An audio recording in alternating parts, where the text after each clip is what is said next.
Wow, কি tasty! তোমরা বুঝতে পেরেছো? মজাক। কমেন্ট করে জানিও বন্ধু, এটা কি অবশ্যই লোভনীয় জিনিস। Hello guys, good morning, welcome back to my channel Rita চ্যানেলে সবাইকে জানাই স্বাগত, অনেক অনেক শুভেচ্ছা। বড়দের জানাই প্রণাম আর ছোটদের জানাই বুক পড়া ভালোবাসা। তো তোমরা অবশ্যই দেখে গেস করতে পেরেছো এটা কি। হ্যাঁ, এটা চিংড়ি মাছ। তো আজকে তো বৃষ্টি হওয়ার এবং বন্যা হওয়ার সম্ভাবনা 100% রয়েছে দক্ষিণ চব্বিশ পরগনা এবং পশ্চিম মেদিনীপুর বেশি করে। তাই জন্য বাজারে গিয়ে বাজার করে নিয়ে চলে এলাম। আর চিংড়ি মাছটা খুব সস্তায় পেয়েছি। সবাই সাবধানে থেকো, নিজেদের খেয়াল রেখো আর সুবিধা মতো জায়গায় গিয়ে নিজেদের সুরক্ষিত করো, এইটুকু কামনা, আর বেশি কিছু নয়। তো দেখতে থাকো, সাথে থাকো।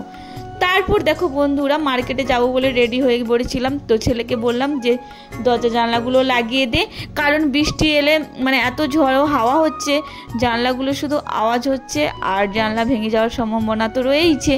তারপরে দেখো আমার ছেলে ছাতাটা নিয়ে কত খুশি, ও সেই ছোটোবেলার ছাতাগুলো মানে ছাতাটা তো এতদিন আমি গুছিয়ে রেখেছিলাম যে বড় হলে ও দেখবে যে এটা আমার ছাতা, ছোটোবেলা আমি ব্যবহার করতাম, এটা একটা আলাদা মজা। তারপরে দেখো বাইরে বেরিয়ে পড়েছি, আর বৃষ্টি দেখতে পাচ্ছ ভিজে আছে, এখন মোটামুটি একটু কম আছে।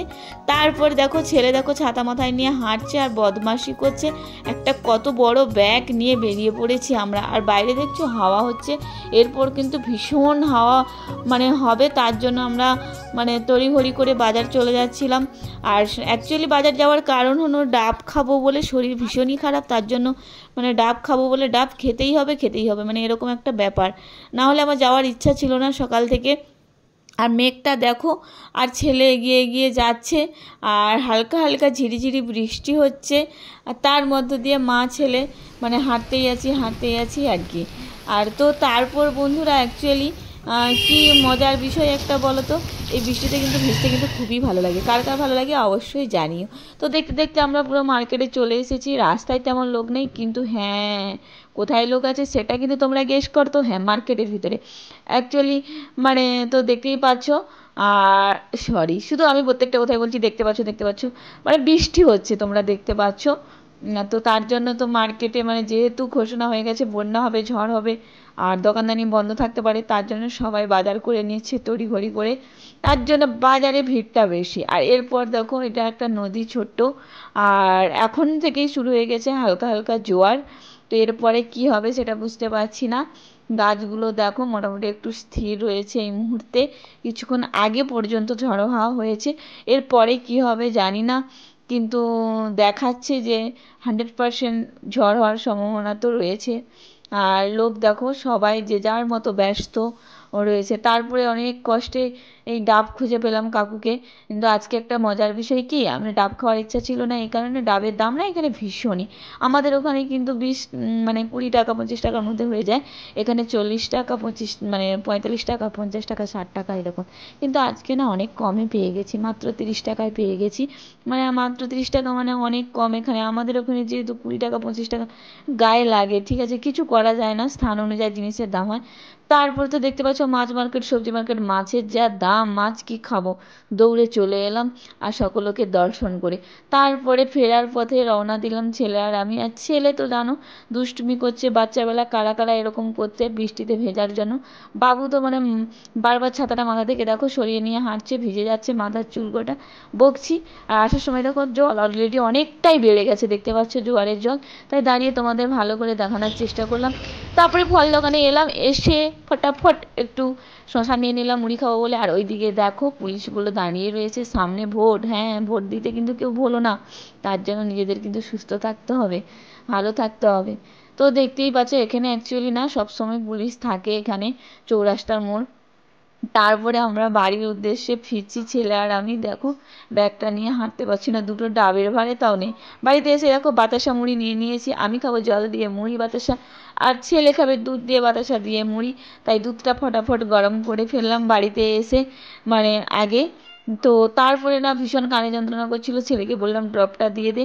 আর ও ড্রপ দেওয়ার সময় এধার ওধার ঠিক মতো জায়গা মতো দিতে পারছিল না বলে আমি ওকে বকাবকি করছিলাম যে কি বললাম যে গেম খেলার সময় পারিস, আর এটার সময় তুই ঠিকঠাক করে পারিস না কেন।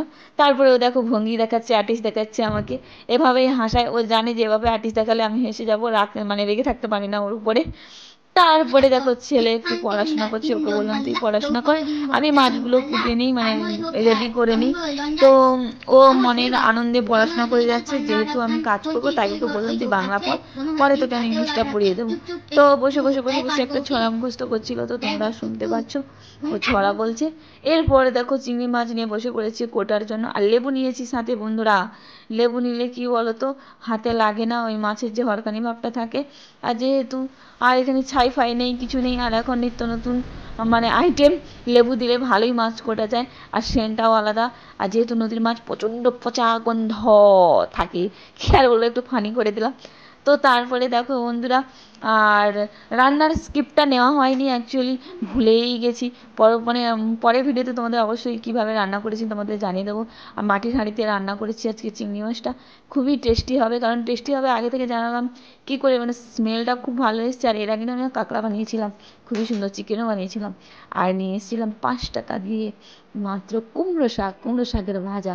তারপরে দেখো বন্ধুরা খেতে বসে পড়েছি, আর রান্না অলরেডি কমপ্লিট হয়ে গেছিলো। তো ছেলে আর আমি খেতে বসে পড়েছি। আর ওই মানে আমার তো কুমড়ো শাক হলে ওটাই হয়ে যাবে, আমার চিংড়ি মাছ খাই না, অ্যালার্জি আছে। ছেলের জন্যই নেওয়া, অনেক যখন কমে পেয়েছি নিয়ে নিই, মাছটা খাক আজকে, কী আর করা যাবে, অনেক দিন মাছ টাছ খাওয়া হয় না।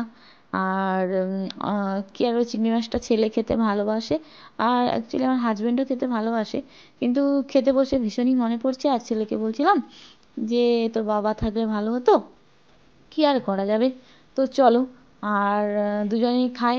আর চিংড়ি মাছটা আমি খুব বেশি খাবো না, কারণ রসা খাবো, আর হয়তো 1-8 পিস খেতেই পারি আমি চিংড়ি মাছ, এর বেশি খাবো না, কারণ আমার অ্যালার্জি আছে। আর ছেলেই খাবে, আর আমি রসাটা দিয়ে খাবো। তারপরে দেখো ছেলে খেতে বসে পড়েছে, আমিও খাচ্ছি। ছেলেকে বললাম যে দেখো তোমাদের দেখাতে গিয়ে না মাটিতে পড়ে গেছে, দেখো মানে অনেকটাই মাটিতে রসা পড়ে গেছে, কিন্তু মাছটা পড়েনি। তারপরে দেখো ছেলে খাচ্ছে, ছেলেকে বললাম ছেলে কীরকম বসেছে দেখো, আর তাই বললাম যে বাবু হে বস। আর কি বলবো, তো চলো যেরকম বসেছে বসে খাক, কী আর বলবো। আর বেশি কিছু বকাঝকা করলাম না, খাওয়ার সময় বেশি বকলে ভালো নয়, বকাবকি করাটা উচিত নয়। তো শান্তি মনে খাক। আর ছেলেকে বললাম কেমন হয়েছে, ছেলে বলেছে ভালো হচ্ছে, মানে সরি, বলছে ভালো হয়েছে। তো তারপরে দেখতে পাচ্ছ মাছের কালারটা, তরকারির কালারটা মানে সেই হয়েছে, শুধু কালারটা সেই নয়, টেস্টটাও কিন্তু সেই হয়েছিল। আর কি ঝাল, এই ঝালটা কিন্তু ওর বাবা খেতে খুব ভালোবাসে। হ্যাঁ, ছেলে বললো ভালো হয়েছে, ও বলছে যে হ্যাঁ মা, বাবা থাকলে ভালো হতো। তো কি করা যাবে, সব সময় তো আর সব কিছু হয় না, সময়ের তালে সব কিছু মানে পাল্টে যায়, মানুষের জীবনে কখন কি হবে কেউ কোনোদিন বলতে পারে না, উত্থান পথান তো থাকবে। আর এই দেখো বন্ধুরা, অনেকক্ষণ ধরে চেষ্টা করেছিলাম তোমাদের এই ঝড়টা দেখাতে, এই আবহাওয়াটা দেখতে পাচ্ছ কীভাবে ঝড় হচ্ছে। আর এখানে গাছপালা ততটাও বেশি নেই বলে দেখাতে পারছি না, মানে যতটা আছে ততটা তোমাদের দেখানোর চেষ্টা করছি। কি হারে ঝড় হচ্ছে, অলরেডি 1-2টা গাছও পর্যন্ত পড়ে গেছে। তো তারপরে তোমাদের সামনের ক্যামেরা দিয়ে দেখানোর চেষ্টা করলাম, কিন্তু সামনের ক্যামেরা দিয়ে অতটাও ফোকাস দিচ্ছে না, মানে খাওয়া দাওয়ার পর তারপরে উপরে এসেছি আর কি, মানে ড্রেস চেঞ্জ করে, তরকারিটা ঢালা হয়ে গেছিলো নাইটিতে, তাই ওটা চেঞ্জ করে আবার ফ্রেশ হয়ে এলাম উপরে, জামা কাপড় মিলতে ধুয়ে। দেখছো কীভাবে গাছগুলো নড়ছে, মানে জাস্ট বলবার ভাষা নেই। আর রাতে কি হবে জানি না, রাতে হয়তো মানে বেশি হওয়ার সম্ভাবনা আছে, সবাই সাবধানে থেকো। কি করব, নদীবেহুল এলাকায় আমরা বসবাস করি, এটা তো আমাদের সহ্য করতেই হবে। আর রাতে হচ্ছে না, বেশি হবে না এটাই ভয়, কারণ রাতে বন্যা হলে মানুষজন কোথায় যাবে, যাদের ছোট ঘর বাড়ি, খড়ের বাড়ি, টিনের বাড়ি, মানে কি বলবো, মাটির বাড়ি, মানে খুব দুঃখের একটা বিষয়। তো বন্ধুরা, ভিডিওটা কেমন লাগলো অবশ্যই জানিও, লাইক কমেন্ট শেয়ার, পাশে থাকা বেল আইকন বাটনটা অবশ্যই প্রেস করে দিও। তো তোমরা সাপোর্ট করলে আমি প্রত্যেক দিন মানে ডেলি ব্লগ দেওয়ার চেষ্টা করব। পরবর্তী ভিডিওতে দেখা হচ্ছে, আজকে এখানেই রাখি, আমরা শুয়ে পড়েছি, একটু রেস্ট নেব মা ছেলে, দেখতেই পাচ্ছ। আর দরজা জানলা সব কিছু বন্ধ করে দিয়েছি। আর তোমরা ভালো থেকো, সুস্থ থেকো, আর ভিডিওটা কেমন হয়েছে অবশ্যই তোমরা কমেন্টে জানিও। আর কমেন্টে জানাতে কিন্তু ভুলো না। আর আরেক শেষবারের মতো বলবো, সবাই সাবধানে থেকো, রাতে সজাগ থেকো কিন্তু। Tata, bye bye.